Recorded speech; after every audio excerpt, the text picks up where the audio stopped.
Hello guys, in this video I'm going to show you how to select the language on the Wordscapes application. But first of all, I just want to mention, please don't forget to subscribe to our channel, because at 100,000 subscribers we are going to show you our YouTube revenue statistics and growth strategy, how to make money online.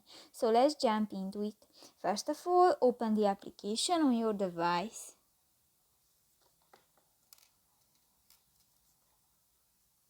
This will take a few minutes when the application is uploading.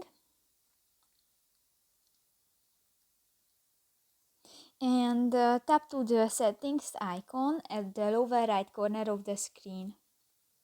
Here you can find the language option under the Join Use on Facebook button. Click that, and you can select English, Deutsch or Frankish, and just select one and click to the confirm button. So that's pretty much it for this video, guys. See you in the next one. Bye bye.